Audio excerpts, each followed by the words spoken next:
Olá, sejam bem-vindos ao canal do Lucarnas. Este aqui é o escritor Fyodor Mikhailovich Dostoiévski. Nasceu em Moscou em 1821 e faleceu em São Petersburgo, na Rússia, em 1881, vítima de epilepsia. Produziu romances, novelas, contos, memórias, né, escritos jornalísticos e críticos durante o Império Russo com o czar Nicolau I. Suas obras abordam, entre outros temas, né, o significado do sofrimento e das culpas, o livre-arbítrio, o cristianismo, o racionalismo, o niilismo, né, a pobreza, a violência, assassinato, o altruísmo, né? Além de analisar transtornos mentais, muitas vezes ligados à humilhação, ao isolamento, ao sadismo, ao masoquismo e até ao suicídio. Pela retratação filosófica e psicológica profunda e atemporal dessas questões, seus escritos são normalmente chamados de romances filosóficos e psicológicos. Destacamos este escritor porque a nossa conversa de hoje está baseada em sua obra O Idiota, que foi escrita em 1867 e 1868 e publicada somente em 1869 pela primeira vez.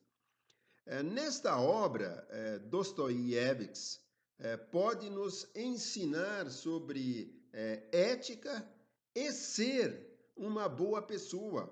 Apesar de que falar de valores nobres no Brasil atualmente, e mesmo antigamente, né, que não era diferente, anda difícil, é muito complicado, né?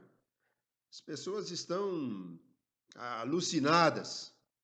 Então, dos tempos de Operação Lava Jato e outras investigações vindas a reboque, né, a tiracolo, do aparecimento de seitas tipo petistas e bolsonaristas, né, surgiu e evidenciou-se uma impressão de que vivemos rodeados, né, de pessoas cínicas, desonestas, com pouca ou nenhuma preocupação com o outro. Né? Temos também uma sensação de que andar pelo caminho da retidão quando é tão fácil se corromper, né? E não se importar com quem sofre, porque para muitos é melhor viver de forma confortável, né? Tranquilo. Pelo menos é o espírito reinante que observamos, né? Pois bem, Dostoiévski nos faz pensar sobre essas e muitas outras questões em sua obra O Idiota. Por isso, a trazemos aqui para a nossa conversa. Né? A profundidade e a qualidade dos escritos de Fyodor Dostoiévski são inegáveis e, devido a essa característica, ela é espalhada, né? Comentada por todos os cantos do nosso mundo terrestre. Dostoiévski nos proporciona a oportunidade de ir além do que ele escreve, né? Para além da narrativa do personagem principal, no qual podemos observar, né, a história de um ser humano comum, aterrorizado pelos seus próprios fantasmas, né? Sofrendo de seus próprios problemas, ao mesmo passo que descreve a beleza deste ser humano comum. Ser humano que tem uma visão muito própria de todos que o rodeiam, que não obedece aos cânones do realismo, mas, ao contrário disso, né, é um ser fantástico. É esse ser que carrega semelhanças com Cristo, mas com traços idiotas de Dom Quixote, né? De La Mancha. Então, vamos à história. Tudo começa nesse romance, né, com três estranhos em um trem a caminho de Petersburgo. Um príncipe chamado Lev Nikolaevich Mitchkin está voltando de um sanatório suíço onde permaneceu nos últimos anos, se tratando de um problema de epilepsia. Ele encontra um espertalhão de nome Rogojin, que guarda uma obsessão doentia por uma linda jovem chamada Nastasia Filipovna e um funcionário do governo chamado Liebedia, que aparece de forma proeminente, né, em todo o romance. A narrativa do romance gira em torno deste príncipe, né, o Mikchen, que não é um homem brilhante e atravessa a sociedade de forma simples, mas é uma pessoa boa, honesta, simpática e agradável. E devido a essa ingenuidade, né, todos o veem como aliás, como um idiota. Para que tenhamos uma ideia, quando ele entra em uma grande herança, né, ele é chantageado por um homem que afirma ser o filho ilegítimo do benfeitor de Michigan. Entretanto, quando a história deste homem é desmascarada, Michigan faz amizade em vez de castigar o culpado e seus cúmplices. Então, nesta sociedade, o protagonista dialoga, né, conversa com seu jeito simples, de um lado, com a grande sociedade composta de pessoas elegantes, né, o mundo dos ricos e poderosos e conservadores, e de outro lado, né, com a fúria dos jovens anarquistas e nihilistas e sua implacável hostilidade. Nesse tiroteio, né, vamos assim dizer, o príncipe está sempre sozinho, exposto ao fogo cruzado, né, de ambos, onde a sua doçura, né, a sua natureza infantil aceita a afronta, o insulto e está sempre pronto para assumir toda a culpa, chamando para si toda a responsabilidade sobre os seus ombros, de ambos os lados, né? Tanto dos ricos como dos revolucionários. Mas ele, sem querer, né, acaba pisando nos pés de todos e com isto provocando ressentimentos comuns uns contra os outros, né? Unidos na escuridão. E por viverem na escuridão, ninguém entende o idiota, cuja ternura o transforma em algo mágico totalmente diferente do indivíduo comum com suas hostilidades e sombras. As pessoas estão sempre se desviando, né, dele. Esse idiota compassivo nega a vida vivida pelos comuns, nega todo pensamento e sentimento, tudo que o mundo e a realidade significam para os outros. Para Michigan, a realidade é algo totalmente diferente e essa realidade vivida pelo idiota é algo hostil, tanto para os ricos, conservadores e bem situados socialmente, assim como para os nihilistas, que negam todo e qualquer princípio religioso, social e político.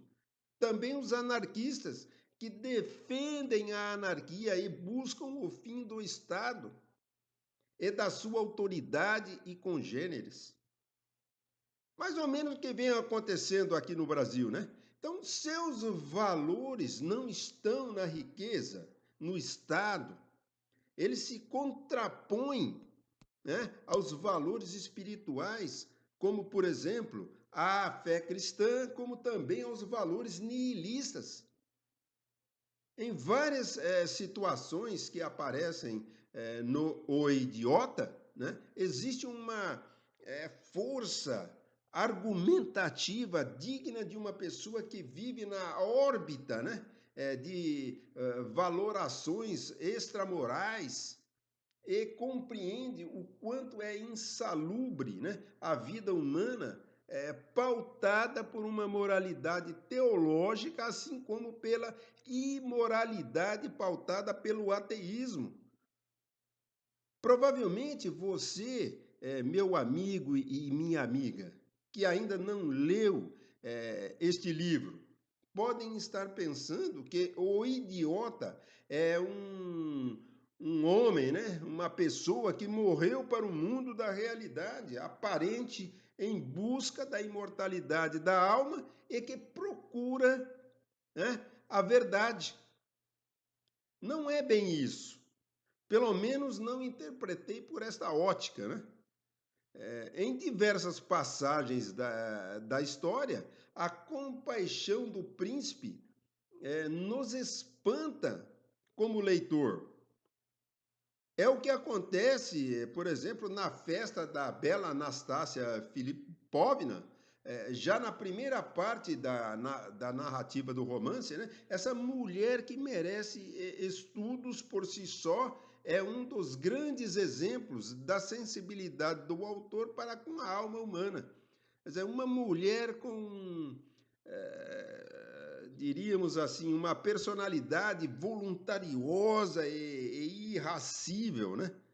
Na sociedade, ela é vista como desajustada e excêntrica, né? Porém, vamos notando, observando, né, ao longo do romance, que suas ações impulsivas e radicais, né, são apenas resultado de uma autoestima que foi retalhada, né?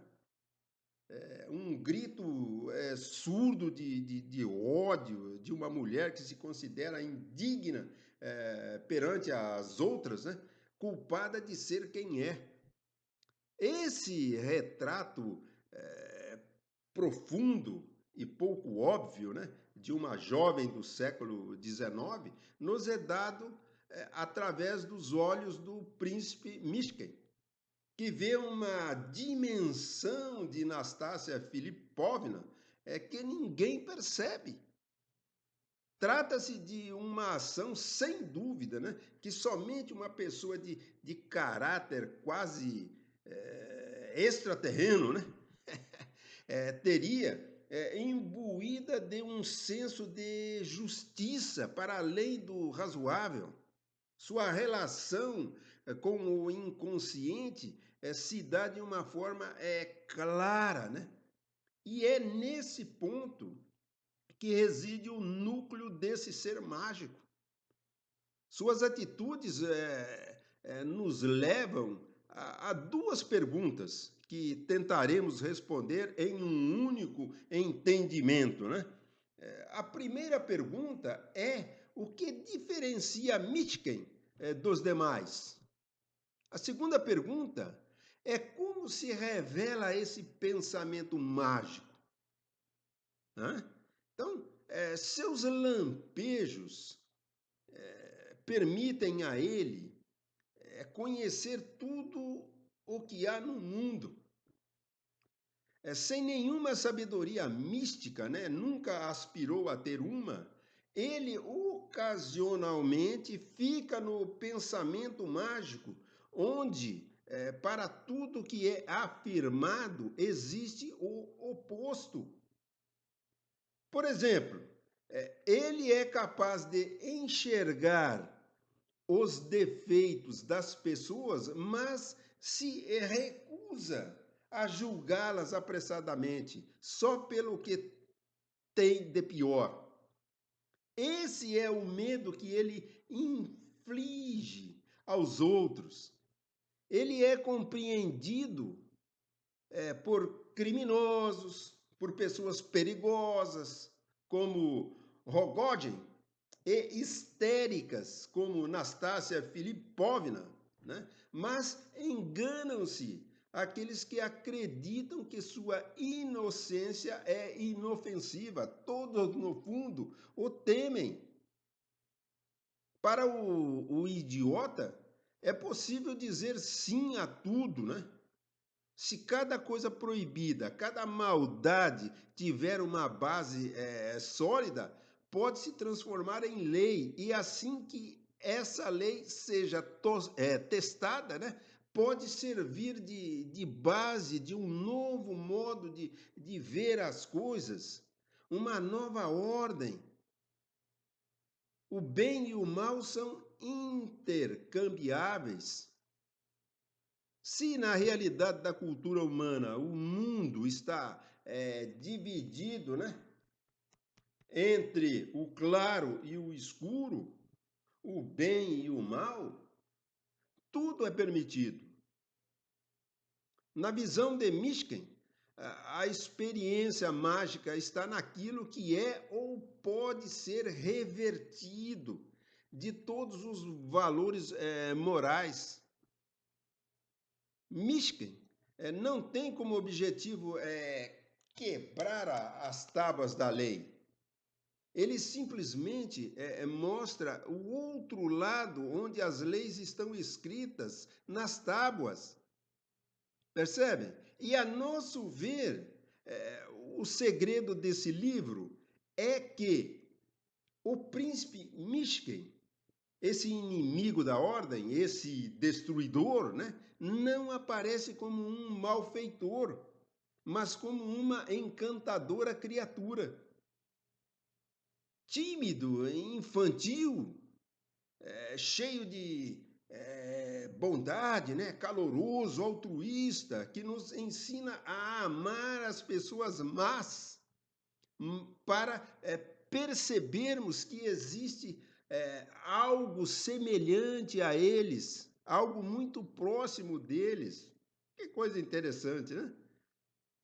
Mishkin não é um santo milagreiro, muito menos um reformador social. Ele apenas estabelece uma relação franca, autêntica, né, com aqueles que conhece, uma relação que foge às convenções, comportamentos ou costumes sociais. Ele produz um estranho efeito, né, sobre todos, trazendo respostas genuínas, o que permite a nós, leitores, né, entender a sua verdadeira natureza.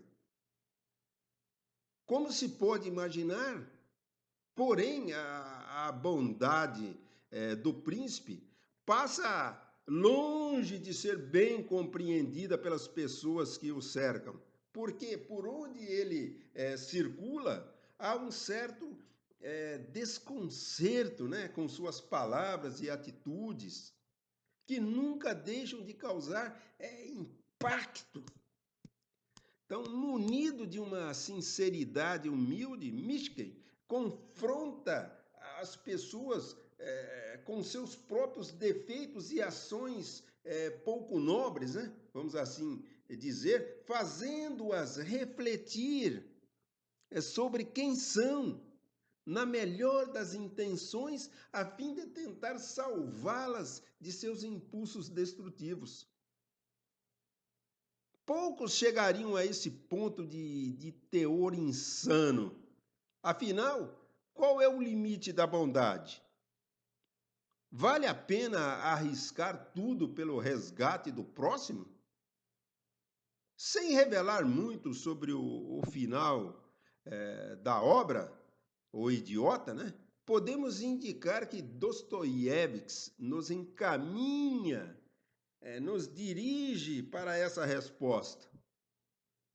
O próprio título do livro já nos dá pistas, pois um homem com tamanha nobreza de caráter é reconhecido pela sociedade ao seu redor como um ser superior ou um simples idiota. Esses questionamentos, em meio a muitos outros, né, são o que fazem desse livro uma joia da literatura mundial.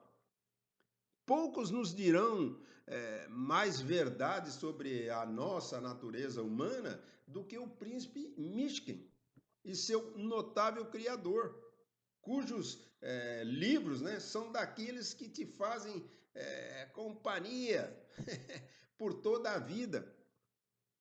Toda essa conversa sobre Mishkin, ser um idiota, né, poderá nos afetar como sendo cruelmente injustos. O que quer que ele seja, ingênuo, puro, honesto, etc., ele não é. Nós sim seremos um idiota.